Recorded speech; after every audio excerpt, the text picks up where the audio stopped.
2014, while preparing a PhD thesis in film and teaching in University College Dublin, Jon Hozier-Byrne wrote and directed his debut short film, which was selected to premiere at the Cannes Film Festival. He left university to found Stoneface Films, and since then he's written and directed dozens of music videos for the likes of Sony, Universal, Columbia and Rubyworks. He's also written and produced commercial work for Samaritans. Zyle, how do you pronounce it? Is that right? I don't know why you're asking me. Oh, Deliveroo, Generator and the Strategic Banking Corporation. Listen, all the big hitters. Creative Director of Stoneface Films, Jon Hozier-Byrne. Welcome to the Film Ireland Cup podcast. Thank you. Thank you for having me. You're very welcome. I'm very excited to be here. So, Jon, you have an impressive array of highly short films. Debatable. highly debatable. Of music videos you have done with Stoneface Films over the last few years, including Mick Flannery's How High music video. That was one of them. I actually got a print of that today, would you believe? A person from the States was over and gave me, it was very kindly a thing. She's an artist called Madeline, and she did what's my Facebook cover photo, which was she swapped, because in that music video it's Mick Flannery in a little Perspex box. Oh, that's right. And she made it like a pop vinyl. Oh yeah, I saw that picture. Yeah, so she printed out she did a print of this on a really lovely card thing, and Mick Flannery was apparently in Chicago, and she went and got him to sign it. Oh my God. And she gave it to me today. Oh, that's very sweet. And I was like, it was really, really sweet. But also, it's so weird that it's the most circuitous way to get a Mick Flannery signature on a thing. And then to give it away. Get him in Chicago and then bring it to Dublin. Anyway, sorry. No. It's a great video, and you also have done videos for We Cut Corners, Hermitage Green, the Quicksand video I love. Ah, sure, look. Zaska, their song Different Light, Tim Chadwick, Little Hours. Yeah, that's another one. And of course, your brother. I did one or two for him as well. One or two, and we'll talk about them we'll talk about all of them a little bit now in a sec. So, firstly, it's I'm sorry if I sound reticent there. It's that thing of whenever anyone talks to you about work you did more than a month ago, yeah, and you're just filled with self-hatred. Do you know that kind of way? I do. Like when I had Terminal out and people would ask me a lot about Terminal, and there came a certain point in time not long after where I was just like, oh, whatever, and that's fine. Yeah, and people who were very kind about it, and then I just didn't really know what to say anymore, and I didn't really believe it myself. Terminal is a superb piece of work. Well, it is a profoundly superb piece of work. Thank you very much. I'm a huge fan of it. Is it just, no, I think I got the title wrong. God, I'm so sorry. Is it just Fridge? No, Mother. Mother. I'm so sorry. Yeah, Mother is an outstanding piece of work. I really, really enjoyed that as well. This is about you, Jon. If you haven't seen that, listener to the podcast, go and check out Natasha Waugh's Mother. It is unbelievable. The film, not my actual mother. Yeah, no, go check out her mother. She's a lovely lady. Evelyn, top lass. No, it's a really superb piece of work. Thank you very much, Jon. Yeah. Very good. I appreciate that very much. Back to you in Stoneface Films. I know you swear on this podcast. Yeah, sure. I don't know if I can swear. No, sure. Yeah. I was so close to making this not about me. Yeah, I saw what you were trying to do there. No, sure. But it was sincere. Is still very sincere. But go on anyway, sure. So how did you get into filmmaking? Why did you want to make films? Well, why are films so special in your life? That's a very good question. So I studied in UCD, where I met you, and I was studying film and philosophy, which is the ideal Venn diagram for pretentious short films made during college. And you will know because I borrowed equipment off you in the Film Society when you were auditor, and made some absolute garbage, which... Listen, still holds up today as really just bad movie night fare, top quality stuff. Anyway, I was studying film and I really, really loved it. And I did my master's in film. Then I sort of pursued that. And then I then I did a PhD for a little while. But PhDs are really hard. They're very difficult. They're real very hard long. and real long. Cost a lot of money. And also, yeah. And I love the teaching. I love teaching film there. I was really passionate about it.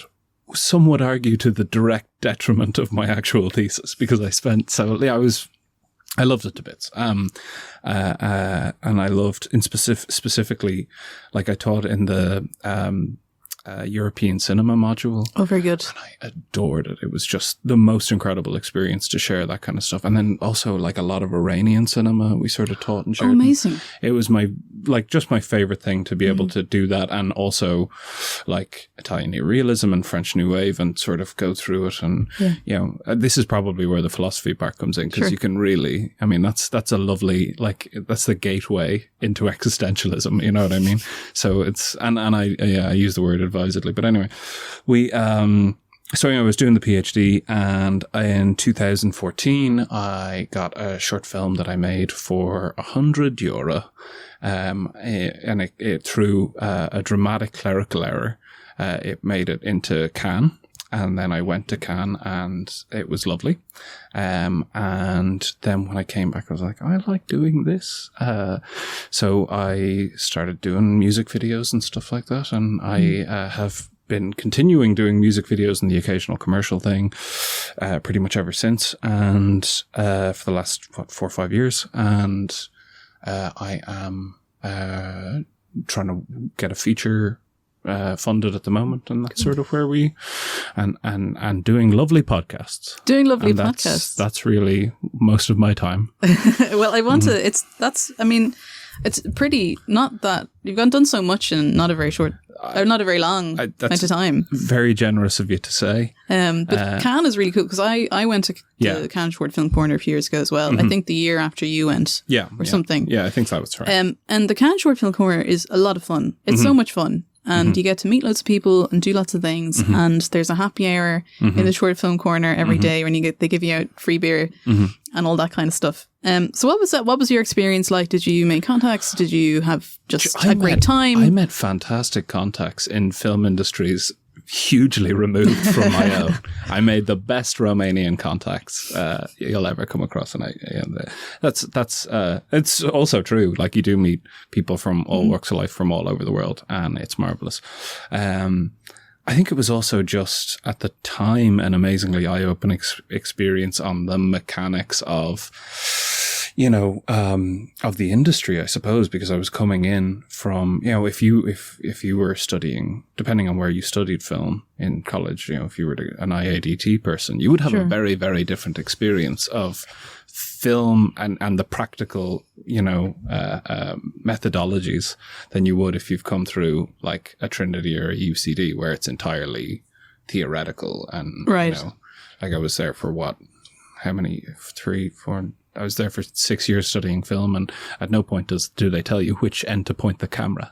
You know what I mean? It's true. So it's all very, very theoretical. So then when I did go to Cannes, it was like in a different way. It was like unveiling, this is how this industry works. Yeah. And that was, I suppose, my main takeaway from it. Cannes is really, really like, it's like an alien world. Like, it's sort of like, the level of the wealth, affluence. The level of wealth that you see over there is kind of, it's marvelous and obscene at the same time, and it's just completely larger than life. It's like one of my favorite places I've ever been was Venice, right? Yeah. And Venice is lovely for a bunch of different reasons, but what I loved about it was that it was like a completely different type of, it was sort of like in Star Trek, where they go down to a planet and they're like, oh, this is like our planet, but with this completely different thing that makes it entirely different. And you're almost like it's on an alien world, where it's like, oh, there's just water everywhere. This is how we live. And it was sort of like that, but just for affluence. Do you know what I mean? Totally. It was like a completely different little universe, but it was fantastic. I really enjoyed it. Yeah, they played cool. Warriors on the beach, like, the Did film. So you were like, can you dig it in the... Yeah, exactly. So it was lovely. They had like little beach seats, and you got a little blanket, and they played The Warriors, and it's one of my favorite films. So I really, really enjoyed that. I can't remember what they played when we were there. I did not go to the beach screening, but I mean, we saw the lovely screen. And they also did a 25th anniversary of Pulp Fiction the year I was there, because it was when that premiered there, and I high-fived Quentin Tarantino as he went past. Oh, amazing. One of my most cherished memories. You're taking me all back now. This is crazy. Did you go to the Petit Majestic? Oh, did I? Which one was that again? You'll have to remind me. It's a little dingy bar out the back of the Majestic Hotel. I know exactly what you're talking about, where it's sort of almost just drinking on the street, like that. Oh, it's basically drinking on the street. Yeah. I know it well. Yeah, you can get warm plastic cups of red wine and mingle with. And there's no bathrooms. No. No bathrooms whatsoever, and you fend for yourself. Yeah, no, I remember that well. Yeah, it was lovely. It was a lovely experience. Yeah. I'd say, like, and hey, this is Film Ireland. I would happily promote our own film industry, but I almost think you would do better if you were a young filmmaker listening and you had a short, like, look closer afield to a certain degree, because I think you'll probably meet people in, say, the Film Flower or wherever, which would be of more direct resonance to your career trajectory. I would agree, because I mean, networking here as a young filmmaker, I think when you're getting into local festivals and national film festivals, you can kind of grow from the inside out. I think that's much better. Yeah. It's with that said, an amazing experience. Delighted I had it. But I think the FLA in particular is a really great resource for young filmmakers. Yeah, definitely, and it's very informal, considering it's such a big festival now. Absolutely, yeah. And you can go up to the boat club. Considering the president is just hanging around. Yeah, right. It is surprisingly and like informal. the biggest producers and filmmakers flock, and then go to the boat club, and everyone's kind of equal then. Yeah. And it's very. There's no tablecloths to be had. Do you know what I mean? Yeah, totally. Anyway, that's a very strange way to hang that metaphor. No, but I like it. I mean, you're kind of right, though. Yeah. I mean, it's different to say Diff is a little flashier, and then the FLAs it's a little bit more, like you're saying, just no tablecloths. I think there's also something about if the majority of the industry as a whole is based in Dublin, which there's something compared to, like, I keep going to say JDiff, which it is not, but you understand. I know. I keep calling it ADiff, and it's not that anymore. I think there's something to be said for, like, I moved down to Wicklow about 6 months ago, something like that, which is where I grew up. And, like, if you have people down for the weekend and they know there's no way they can go home, even if they wanted to, lads tend to, they drink a lot more. They're a lot more, three sheets to the wind sort of thing. Okay. I don't know why that, like, compared to when I used to have people over to my place in Dublin, if this makes sense, right? Okay, yeah. And I feel like because of that, like, when everyone is away in Galway, sort of like, well, this is effectively holidays. And lads drink a lot, and, I'm not a big drinker, right? But like, people are very, very open and very approachable, and it's a fantastic resource in that regard. Yeah, definitely. And they have fun things. And actually, you were down last year at the 2018 Galway Film Fla, and you were a finalist in the pitching contest. Yeah, it was a really lovely, incredible experience. I really, really enjoyed it. It was won by a gentleman called Liam Beattie, who had a documentary called Don't Forget Your Dress. It was this incredible story of this really sort of striking feminist figure, I believe around the turn of the century, who gets sort of caught in an avalanche, and her nice clothes it was the most ludicrous real life story about sort of feminism versus Victorian mores, which is just the most brilliant theme, Yeah, that's pretty cool. Any Victorians behaving badly. In fact, that would be a great sitcom. We should make that immediately. We should actually. Yeah, let's do it. It was a worthy winner. There was a couple of really fantastic projects that were that I hope will see the light of day, that were being presented there, and it was great. I felt like I immediately went into the there was sort of a meeting beforehand, and we were working out. You sort of worked out the running order between yourselves, right? And I just sort of put up my hand. I was like, guys, my movie is like really, it's a real sad nightmare of a thing, and I'm happy to go last because I don't want anyone to have to go up after my mother and baby home feature film and then pitch their comedy. You know what I mean? Yeah. So it was a lovely experience, and everyone got on really well, and it was great. I really, really enjoyed it. And would you say, like, is it a valuable experience? Is it kind of something that's great to do to try and build up your confidence? I absolutely think it is, because I've because I find it such a daunting thing, pitching. Well, absolutely, and I've done a lot more pitching actually since the FLA than I did beforehand. I think largely because that was where the project was at that point, right? It wasn't it's been hugely helpful in actually boiling down and synthesizing a pitch into, there's a bunch of different versions. You have your 30-second pitch and you have your 5-minute pitch or whatever, but it's been hugely helpful for me in getting the 30-second one right, if that makes sense. Yeah, totally. It's hard to kind of reduce down your film into its key components sometimes. Absolutely, when you spend so much time with it. 100%. Like, oh, it's this, no, it's that. And then the person in front of you is like totally falling asleep. Oh, totally. Like, no, hang on.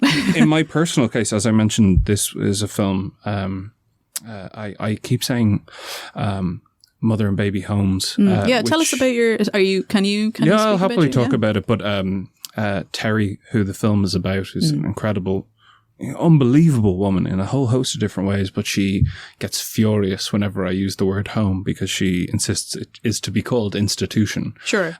Because there was no homeliness about the environment, and I completely understand where she's coming from. And a lot of the film, I suppose, is about being in the dark age of language as we are, and I suppose we're seeing more and more as a society how important that stuff is. But anyway, and also, in fact, there's a whole group of people who are advocating for it to be the terminology to be used as a mother and child institution, because children were still being, for want of a better word, trafficked up until the age of 6. So they consider baby somewhat reductive or minimizing, and I understand their point. Anyway, we may be moving away from the point. The film I was pitching down to Galway Film Festival is called Think on Your Sins. And it is about a true story about a woman called Terry Harrison, who in 1973, as a pregnant 18-year-old, she was living in London, and she was abducted. She was kidnapped by a priest and flown to Bessborough Mother and Baby Home in Cork, where she began this really remarkable sort of psychological game of move and counter move with the home's Mother Superior, sort of a rebellious campaign, if you like, sort of a resistance campaign, which ultimately resulted in the sudden disappearance of her child. And there's, escape attempts. There's, these bizarre psychosexual power games played between the nuns and the mothers, and it's just the most harrowing story. And Terry had the most incredible life, because she went from there to she escaped, she was recaptured, she at one point she literally tried to topple over a 7-foot statue of the Virgin Mary. Like, if you were writing that, it would be like, that's a bit on the nose. Like, maybe you shouldn't, you know what I mean? But it's and for everything, for all the impossible standards set by the Virgin Mary for women in this country, I suppose. She went on to, she started sort of the first support groups for survivors of these institutions, back in the day when support groups were not really a thing, and they pretended it was a book club, and all of the women would take a random book from their home and all show up with a library's worth of completely different books and sit and talk, because so thick was the shame of the environment at the time. And she would go on to become director of the Women's Council of Ireland, be elected director of the Women's Council of Ireland. She'd fly all around the world fighting for the rights of women in minority communities with Hillary Clinton. She had this unbelievable life. I'm basically trying to tell her story in as authentic and as authentic and experiential a way as I possibly can, which has been a really tricky one for a bunch of different reasons. But I really truly believe it's an experience. It's a story worth telling. The title of the film, "Think on Your Sins," is a line that's said by the Mother Superior to Terry at one point, but in the broader sense, that's really what the film is about, right? It's an attempt to encourage Irish audiences on both sides of the Atlantic, in a hypothetical, perfect world where it gets, made and distributed, to reconsider the nature of a national identity, which is so often idealized or oversimplified in the context of post-colonial victimhood, right? It's an attempt to sort of look at our responsibilities as a state and as a society to its women and our failings therein, right? And that's not just encompassing the mothers who were interred here, but sort of the big, I suppose, Terry's big revelation in the third act, which is something that, again, she came to in real life, was the realization that even the sisters who were put in here, were young women who were thrown into these, into convents. They had no agency in this situation. They had no choice. They were told, okay, you're going to go marry God and you're going to go do his work and you're going to be denied, sex and the possibility of raising a family or what have you. And then cruelly put in charge of women who have, quote unquote, indulged in exactly what they've been denied, and then being surprised when that turns into a cruel environment. So, and it's about, on the whole, the complicit nature of the state in all of these things. Terry herself testified in the European Commission against not just the sisters in this particular home, but against the Irish state itself. And that's really what the title of the film refers to, I suppose. Think on your sins. Anyway, sorry. God, wasn't it much nicer when we were just talking about being in college and we'll go back to that in a second. Making pretentious short films. Oh God, nobody will see mine. I have one from college. Oh man, and it's under. I'll send it to you. The crack. We should trade. We'll trade. We should trade. I have one that is so dreadful and so, in retrospect, and there's no judgment in this, but it just is the way it came out, like wildly homoerotic. It was like a horror film, and I didn't realize, but like it really, really is, and there's no, it just wasn't intentional. But there you go; it's very prominent throughout the film. Well, I'll mention mine in a second, but just to go back to Think on Your Sins, and just to, I suppose, to finish that off. Sure, you told me about that at the Fla. Yeah, and I think it's an astonishing story. I think it's such an important story to tell, and I truly hope that you get to make it, John. I hope so too. It's, I think talking about these things is so important, and I think people seeing them in mainstream cultural mediums like film, I think people are, seeing it in front of them.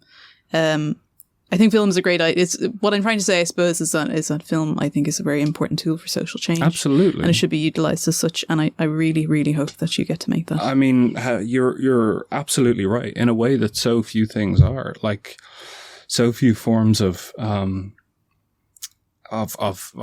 or visual art or whatever have had tangible social effects. Like, I mean, you look at everything from, we were talking about Iranian cinema earlier on, right? Yeah. Like, I don't know if you'd be familiar with Jafar Panahi by any chance. No. Crazy about Jafar Panahi, right? He did Offside and This Is Not a Film, which I know of them, yeah. This Is Not a Film, I believe, was nominated for something. It won, I believe it won the Golden Bear. Anyway, it's, unbelievable. Well, anyway, his film Offside was, just as an example, it's a film about women trying to sneak into a World Cup qualifying football match. You can tell when I don't know things, right? Yeah. Between Iran and Bahrain, right? Okay. And they actually shot it at that oh my God. World Cup qualifying match, actually sneaking these women into the match amazing. To film it, right? So unbelievable sort of, real, the intersection of neorealism and unbelievable DIY filmmaking, I suppose. And it like was obviously banned in Iran, but then sort of pirated VHS copies DVDs started circulating. And there was this sort of social movement that sprung up called the White Glove Girls, of like women showing up outside soccer matches with signs saying like, I don't want to be offside, like stuff that spoke specifically to this film, right? And it's incredible as well because you have this I would just highly recommend anyone watch this film, because like when you hear the screams of the crowd sort of echoing through this complex where they're trying to get into the bathroom, but of course there's only male bathrooms in these, in this stadium. Like that's actually that crowd at that game. It's incredible. But yeah. Well, side note, I almost did. No. Talking nonsense, but that's what you're dead right about. All I'm saying is exactly your point. Like as a medium for social change, it's unparalleled. Yeah, I think it's just, that's what I really wanted to achieve with Terminal. Mm-hmm. And I think, I think I saw that in parts, especially last year and the year after when I was working with the Artist Campaign to repeal the Eighth.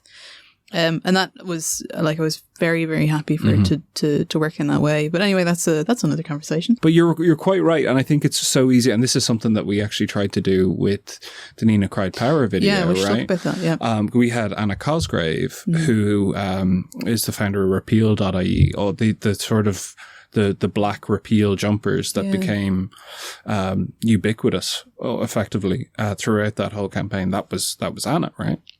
And she's a remarkable individual. I have the most huge amount of time for her, for someone who didn't set out to become like a big socio-cultural leader, for someone who sort of went like, I have this cool idea for a jumper, and then was catapulted into the stratosphere. Anyway, we included her in the Nina video, but like, yeah, she's great. She's very moved by it. She was that was a remarkable experience. Actually, that's actually a pretty good segue into that. We can talk about that if you'd like. I'm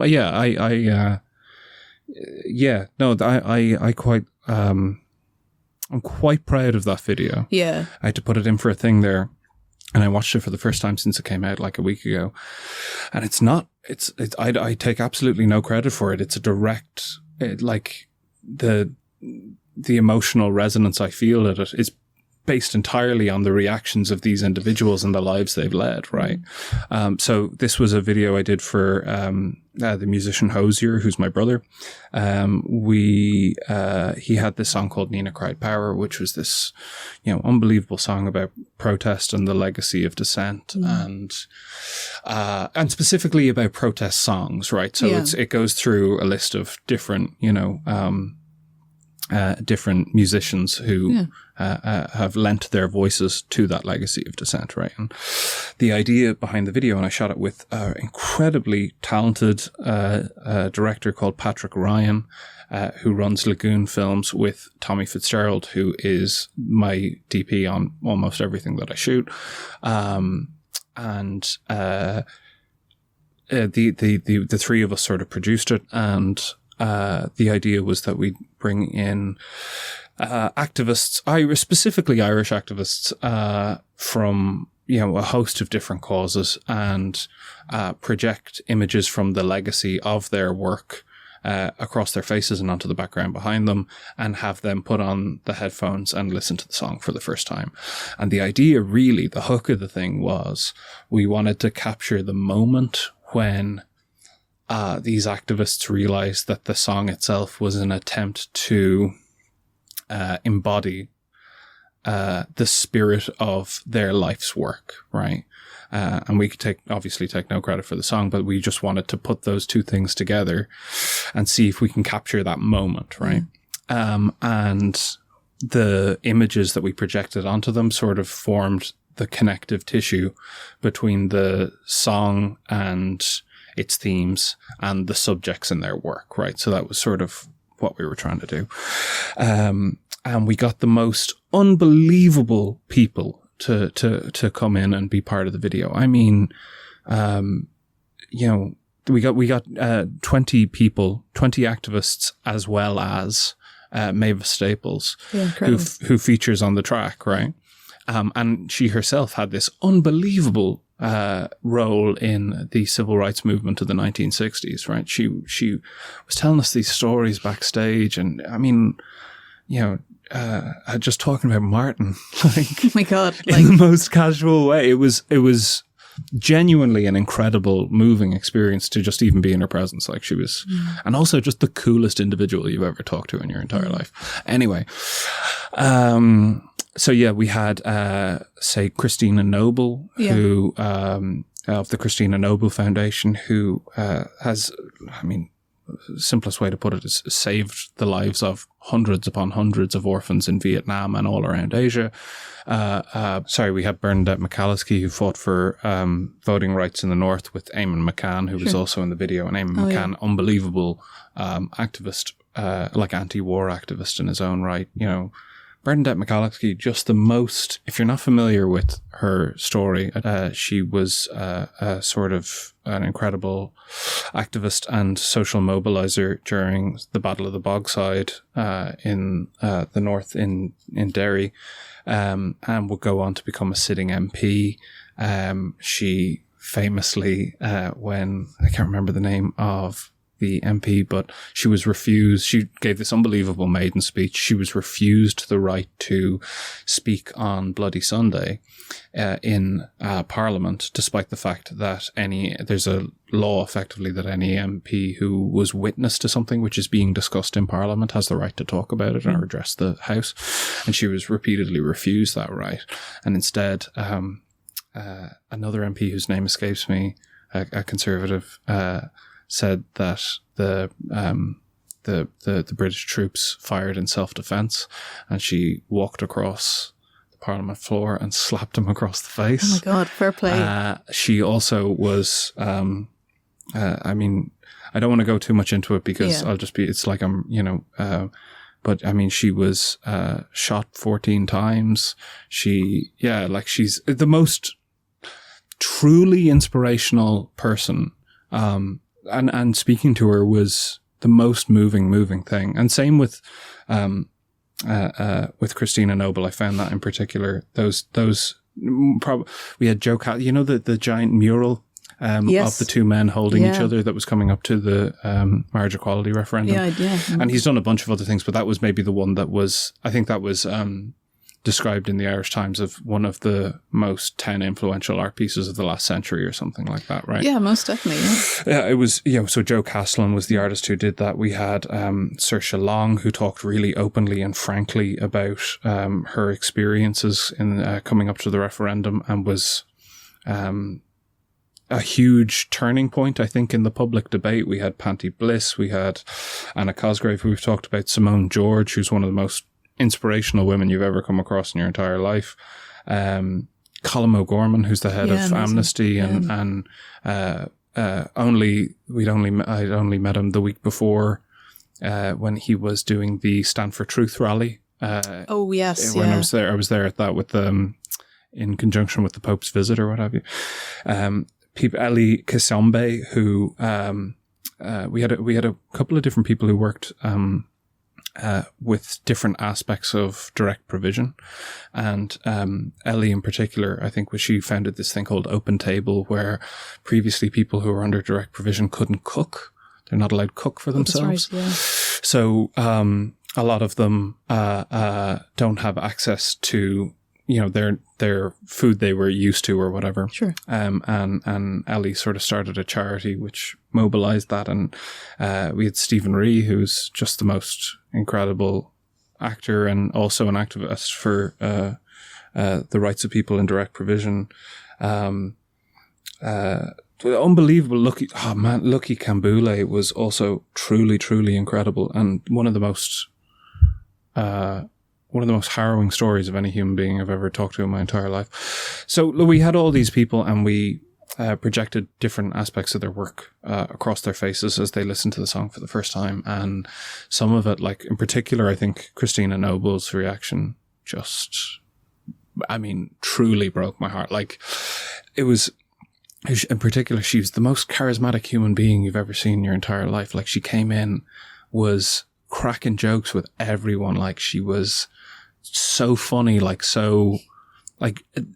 there wasn't a single person on the set who wasn't like glued, like their eyes were glued to her, because she was just the most effortlessly charismatic human being you've ever seen in your entire life. And she sat down and listened to the song, and when that moment we talked about happened, sort of the mask dropped a little bit, and you could see like her story, right? You could see when she was taken by the Vietnamese mob and beaten and left by the side of a road because she was, interfering with their sales of children, right? Like, you could see every, moment of her story written across her face, like when she was listening to this, and it just, like, lads, seasoned filmmaker veterans were crying. We're crying, like, just watching the monitor. So, like I said, like, that was, there was some really superb work from Tommy and Patrick in particular, who I co-produced it with. But it was just an unbelievable privilege to get to work with those people. And you seem quite, when you're talking about them, you seem quite just completely in awe of them. I truly am. Yeah. I truly am. And what was almost a more remarkable experience was the edit, right? Because, if you're doing a music video, you have to find this very specific tonality that goes with this song, right? That's almost a music video in a lot of ways is an advertisement by any other name for a different variety of product, if you like. And this felt totally different. This felt like, the best way I could probably describe it is, like Koi and Sequatsi. Yeah. Right? Like that kind of thing where there's no narrative to hang the edit on. It's an emotional arc constructed visually. You know what I mean? I do, yeah. There's no dialogue or what have you. So, for something like this, it was, we were trying to shape an emotional narrative through what looked like a quite simple edit. But, we agonized for hours over, is this where this shot goes or is this what this, because there's no, like we tried to keep it as chronologically true to this point in the song where they were listening to, you know what I mean? Yeah, I do, yeah. But, you've also got effectively, 22 different individuals you can cut to at any particular moment. Right. And going through that and like sitting in a dark room for a couple of days, just watching their reactions over and over and over again. Like, it was an incredibly moving experience. I am truly in awe of them. Yeah, no, it's an amazing piece of work. And I think it's so great that you're playing, like your brother has called it like this thank you note to protest. And obviously he's referring to musicians. And I think it's great, musicians throughout, whatever their span of their career. And I think it's so amazing that you're using your platform as an Irish filmmaker to pay homage to Irish activists. Well, this is it. I think that's really important as well. And that's exactly the legacy that we were talking about earlier, right? But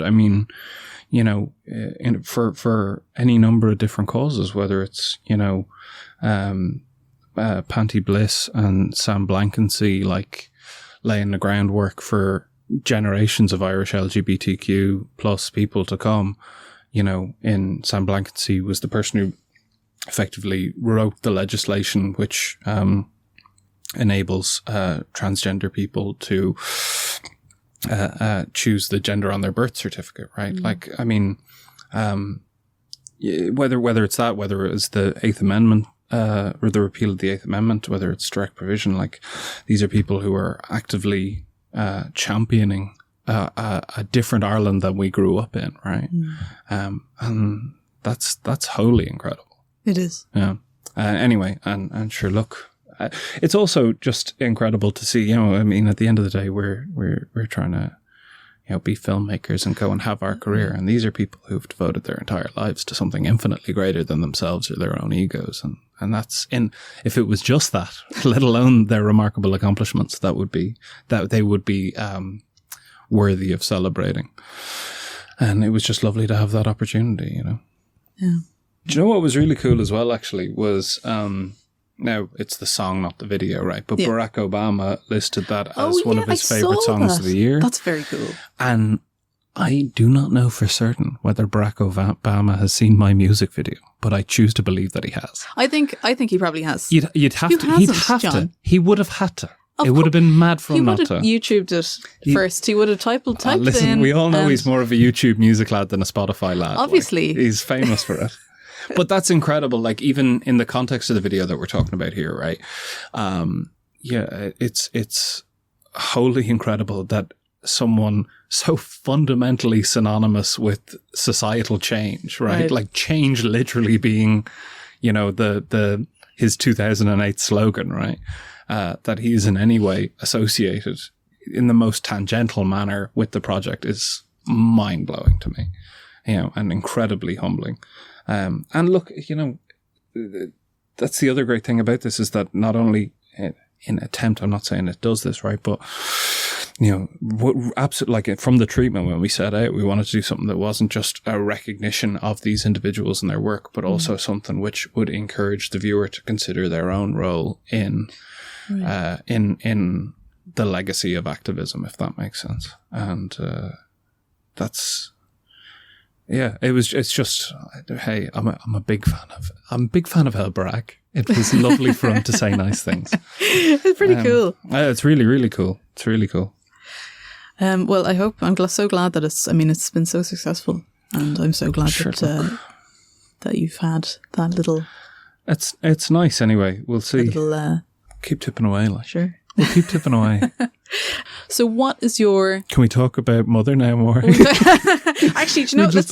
We'll go back to college. Okay, sure. Let's talk about college. So I love film studies. Mm-hmm. I loved my degree. Yeah, no, absolutely, yeah. And I think it's so important that people have that academic appreciation. Yeah, absolutely. For scholarly work on film. 100%. And I'm doing my master's now. I went back to UCD to your alma mater. Delighted to hear it, by the way. And actually, I almost did my thesis on Iranian film. Is that right? Yeah, I swear to God. It's so weird that you brought that up. Fantastic. So I decided not to because I decided that I was not prepared to, like Stephen, you do not have to leave this in, but I just wasn't prepared to take on like the entirety of a national cinema in 15,000 words. Look, if you want to talk about overreaching thesis, if that is the plural, sure. You're talking to the right guy. But yeah, no, absolutely. Yeah, it's a huge, and I mean, it is the most ridiculously vibrant, like contemporary national cinema. Like there's a huge amount to cover there. If it was just Jafar Panahi and Abbas Kiarostami, like that's loads. Like that's more than a master's thesis in and of itself. That's a PhD. Like. It is 100% a PhD. And but I did want to do something on social change and a national cinema on social change. But I decided not to do it. I was going to try and narrow it down to the films of Asghar Farhadi, but I don't know. I just decided to move on. You should check out This Is Not a Film as well, if you get a chance, because it won the Golden Bear, but it was smuggled out because he was under house arrest. He was told, Abbas Kiarostami, you can't make any more films for 20 years. You can't appear in you can't do any interviews. You can't do blah, blah, blah. Oh, this whole list of things you can't do. Can't leave the house, can't leave Iran. And a friend of his comes and visits him to his house where he is under house arrest and films him from the moment he wakes up. And he is sort of, it's the most heartbreaking thing for a filmmaker to watch, I think, because he's got a script that he really wants to make, right? But he legally cannot make it. And he's made out like he's taping on the ground the size of the set he would have shot it in, and he's sort of acting it out, and until he sort of breaks and is like, if I can talk a film, why can't I make a film? And like you can see how desperately like every inch of him is really just wants to get this story out, and it's heartbreakingly beautiful. The film was smuggled to, I can't remember, it was Venice or Berlin, in a USB thumb drive baked into a cake. Oh my God. That's how they got it out. And it's truly heartbreaking. And what's brilliant about it as well is that it plays really cleverly with the notion of what constitutes filmmaking, what constitutes storytelling. It's beautiful, and you should I would recommend anyone check it out. Really, it's a marvelous piece of film. Because like filmmaking, it is an impulse. Like I can understand that. It's kind of desire to kind of push something out there. So that is sad. And there's also there's also a degree of, I was only talking about this earlier on, and I suppose this ties in slightly to what we were saying about these individuals who choose to do something greater than themselves, right? There's also a degree of ego in filmmaking, 100%. Right? There's a degree of, And with any creative endeavor, right? There's some part of the old soul or psyche or what have you that needs filling with strangers' applause, right? Like that's a large part of it. I won't argue with that. I'm sorry. You want to argue? Sorry. Argue. I misheard you there. I thought you said something terribly cruel to me. I'm only messing.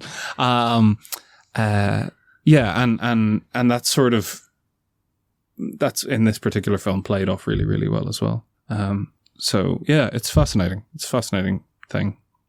We're weird creatures. Same with stand-up comedians. Same with musicians. Sometimes when I've worked on sets in the past, not necessarily as a director, but if I was doing the odd job as an AD or a PA or something, and I look around and everybody's so stressed out of their brain and losing their minds, and that could be myself, it could be other people. I'm like, guys, we're making a fake thing. Do you know what I mean? And we were just like, this is not. I was shadow directing on a commercial last week, and I could not get over the intricate details that were going into making potato crisps look so unbelievable, But that's our lives, John. That's what we've. Sure, we're trying anyway. So how has academic film life, film scholarly studies, film studies, how has that informed your filmmaking? That's a super good question. And the first thing I would say is that it's been, like, certainly for the first while, it was a huge uphill battle to make the leap into doing practical things with very little sort of terminology in my back pocket or whatever. So there was a lot of very patient cinematographers, and you know what I mean? Yeah. A lot of patient crews and stuff, because I'd sort of know what I want, but sometimes the lexicon might escape you, if that makes sense. And that slowly became less of a problem, I suppose.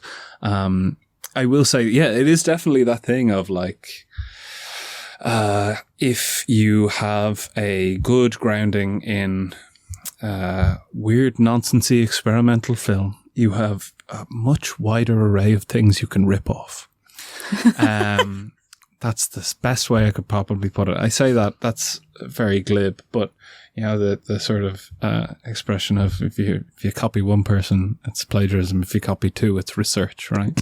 It's what my art teacher used to say, right?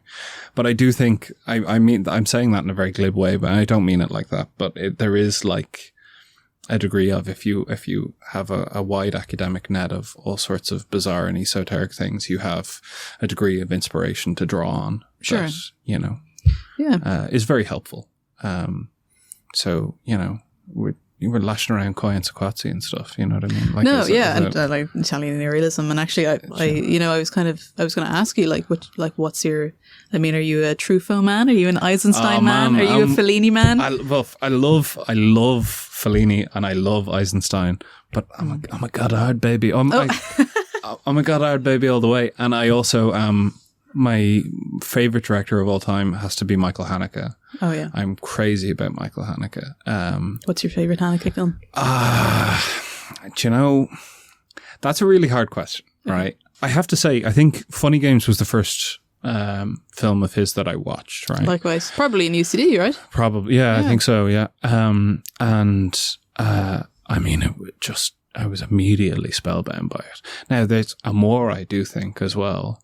Amor, I think, is one of the most moving experiences I've ever had in a cinema, but I never want to watch it ever again. Yeah. Never want to watch Amor once again. I never need to see it again for the rest of my life. You've had that one emotional experience. But I mean, how remarkable! Like how remarkable a thing that you can be like. That was something I hugely value and never want to experience ever again. But Funny Games, I definitely think fundamentally changed the way I look at what you can do in the form, right? Because there is a moment in that film where, when you're watching it for the first time, that you realize that the Funny Games aren't being played with the family and Ulrich Mew and the cast. They're being played with the audience. They're being played with you. I don't think there's any spoilers to say that, but maybe there is. I don't know. But anyway, it's that sort of it goes beyond what a lot of the names you just talked about, like, are, you know, really active in their attempts to encourage active participation with the viewer, right? They're, you know, it's Brechtian, right? They're looking for, the viewer to participate in. So Godard probably more than most, right? Well, Truffaut actually as well. But then you go to Haneke, and he in a very metaphysical way takes it up a level by actively it goes beyond circumvention of expectations. You know, you've got sort of stuff like, you know, The Knife, for instance, right? In Funny Games, do you remember The Knife? I don't want to give anything away. No, no, it's been many years. The last time I saw it was in a lecture in UCD. Right. So I'll give nothing away, but it's just because if you haven't seen it, listener at home, I would really, really recommend it, and definitely the original Austrian version, and not. That's the only one I've seen. Not the remake with Tim Roth. Avoid that.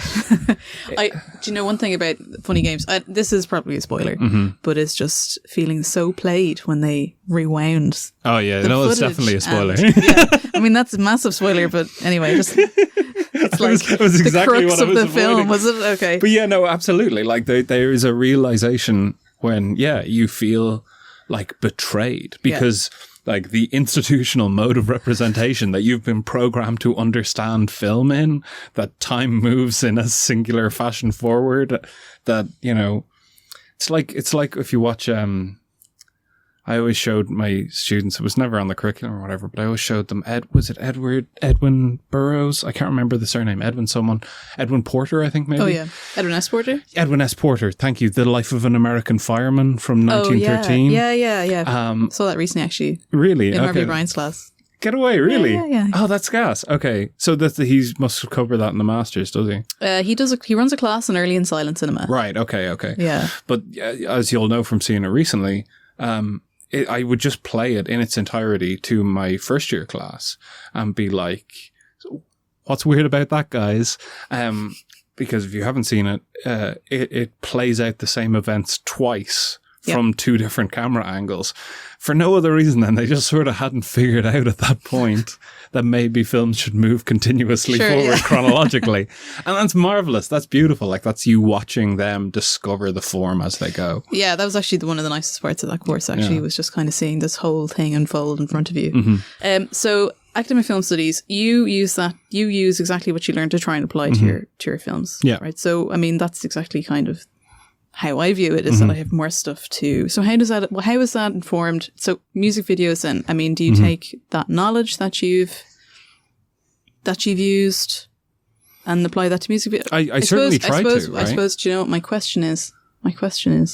Like, where does the process for creating music videos begin? Does it begin with the song? Does it begin with the form? Does it begin with the musician? Where does that idea come from? I think there's a couple of things going on there to unpack, right?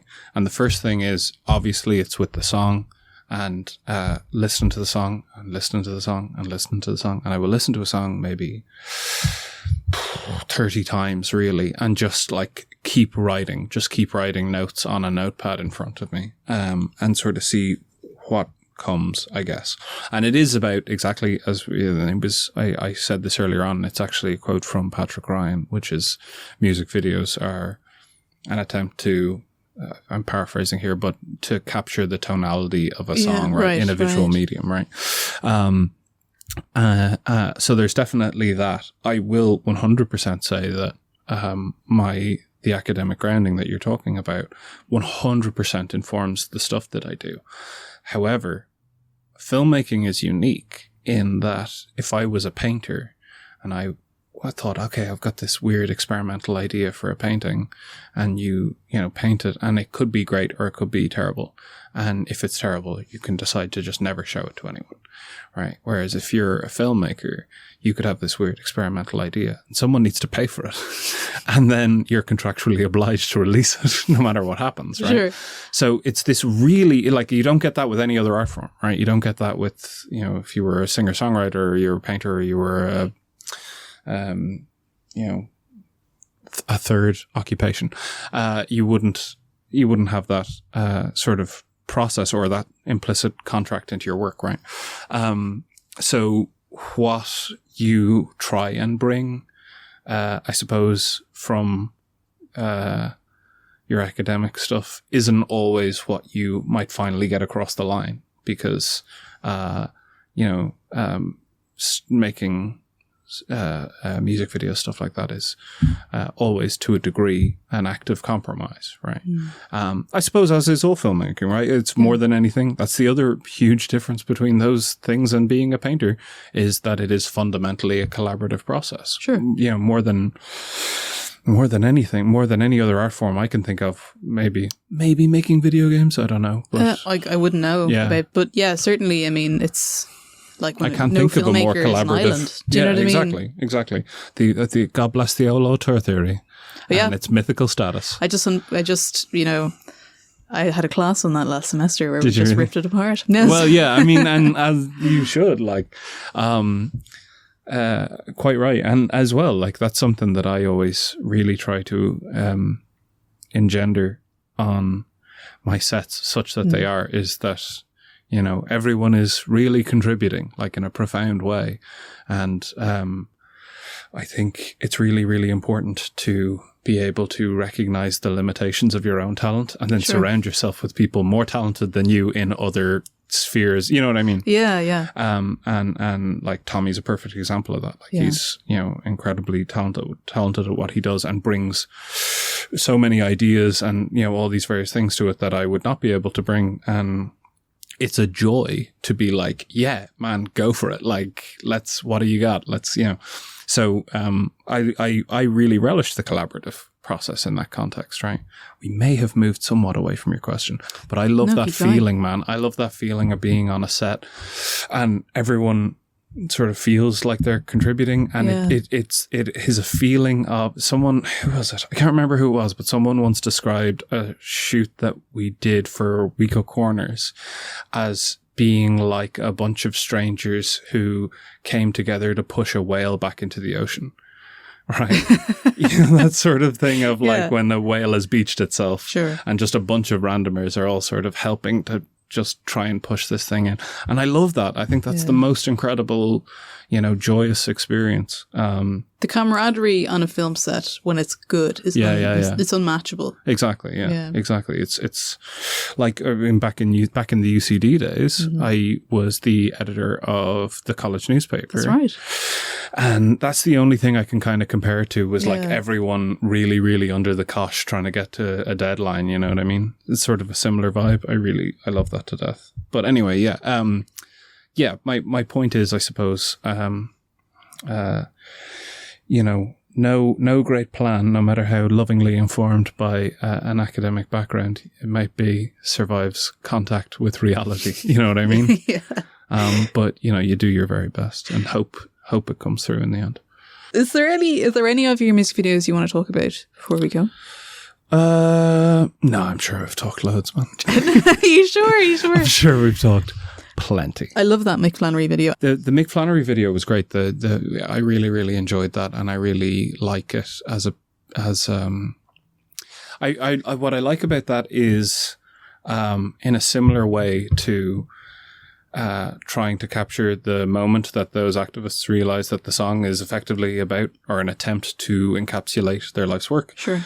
I love that genuine reaction thing, right? So when we put him in a box singing his song in the center of Dublin on a Saturday night, like, there was no actors there. Like, any weird reaction that people had was a real reaction. And we had a small army of people running around with release forms, getting anyone who came near him. Those women that come up to him near the beginning, they're actually... Oh, yeah. No, everyone is a complete stranger off the street.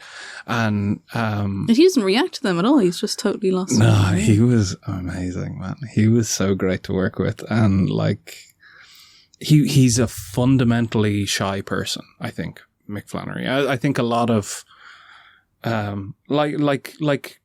quite a few creative people, right? Like, I think so many creative people, particularly more introverted creative people, create art as a way to talk to people without having to actually talk to people. Right. Does that make sense? Yeah, totally. Yeah. And that's really Mick. Like, and we talked for ages about him moving to Berlin and living there for weeks and then realizing he hadn't spoken to a human being in like a period of weeks, right? Like he's an incredibly deep thinker, like he's a very intelligent man. And when I sort of talked to him for long enough and I sort of got this sense of him, then I wanted to put him in a big Perspex box in the centre of Dublin, and then also put him in a big Perspex box in the centre of the borough. Oh yeah, that was great. So different, very different. That was it, and the entire thing was an attempt to be a rumination on societal isolation, right. and that's sort of what, again, trying to match the themes of the song to the themes of a video, right? Because there's a whole, like, that song, if you listen to the lyrics, is all about him driving around in a car, and by virtue of him being in this car, being fundamentally separated from everyone in this rural town where he is, and him sort of, looking out, if you like. So it wasn't a big leap to lash him in a box, right? And I also just find, and maybe this was because as well at the time, people close to me were suddenly becoming very famous and stuff like that. So I had I was thinking a lot about the reality of that situation. Sure. Of like, how do you put this? What it's like for an authentic identity to be put out as a product, effectively. Sure, like to be completely marketed. Not even put out as a product, actually, that's the wrong term. To be consumed, okay, right? Yeah. If that makes sense. Yeah. And how bizarre and alien that actually is, right? And the nature of like fame as this increasingly aspirational aspect to our society. And I just thought there was something kind of poetic about putting him in a very naked way, not literally, in a very naked way, for the consumption of random, some people quite drunk, people just sort of... Because he's very much on display. He's very much on display, very exposed, and singing a song without I always find that like he doesn't have a guitar to even hide behind, right? He just is there in a box, just... There's not even that sort of defense mechanism of having an instrument, right? It's very, very exposed. And I wanted to capture that, and I wanted to capture people's reactions to that in an authentic way. There was no direction. Like, there's surprisingly little direction in a lot of these things. The like you mentioned, a video where he hung lads upside down and pelted them with holly powder for what we did for Hermit of Train. There's no direction for that. There's no direction for Nina Cry Power. There was no, can you be sad when you hear this song? It was, listen, and they would ask for direction. I would be like, just experience the song however you experience it, and however you experience it is perfect. And we'll just film it, and that's it, right? And we'll project the stuff, but you just listen to the song, and however you react is perfect, which is great, because then you have the gamut of Christina Noble welling up, and you have Bernadette Devlin's stoicism, and you have Colm O'Gorman sort of bopping away, right? And that's lovely, because then you can intercut between those things and attempt to create an emotional arc within the edit. In a similar way, there was no direction on what Mick is supposed to do. There was no communication of any kind to the people who were coming up, apart from after they went into shot and we had someone run and make sure they signed a release form. So it was all an attempt at like authentic, capturing an authentic moment, I suppose. So you have lads banging on the glass. We had one lad sort of try and set it on fire kind of poorly. I don't think that made it into the video because it didn't scan very well visually. But, it was just a lot of people very confused. And that's marvelous. That was great. And then just to put him out and put him, because, by putting out a music video in and of itself, right? That is putting yourself in a box, putting yourself out to be, to be consumed by people or to be witnessed by people or whatever. And then to do that literally, and then circumvent or contrast that against, which again is something that's reflected in the song because he's talking about being in the car and da-da-da. And then the chorus comes in and it's, then I see a light from the window pane.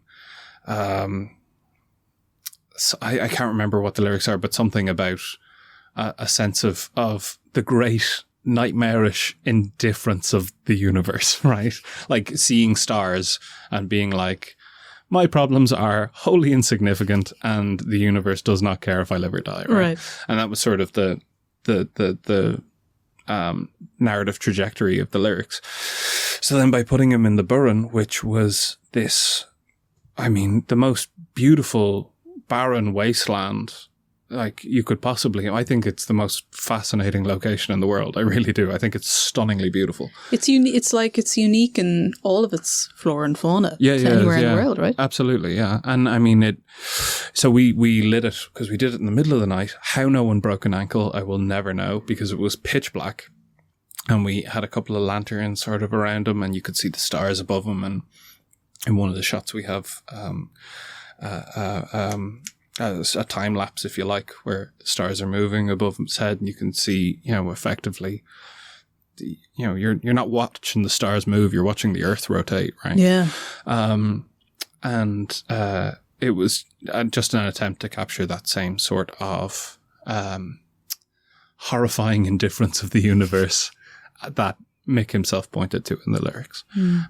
So that's what that video is about, I suppose. Yeah, it's so lovely. And I think you nailed it on the head as well, like in the grander scheme of... Very sweet of you No, to say. definitely. And I think, look, I mean, we've talked about only two of your, Stoneface Films has such a large, extensive body of work when it comes to music videos.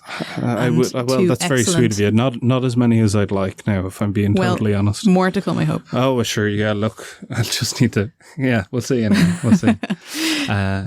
We'll keep going. We continue to exist unabated. Unabated. Yeah, that's all. That's a really good starting point. Jon, thank you very much. Thank you so much, Natasha. I really, really appreciate it. My pleasure. It was great to talk to you.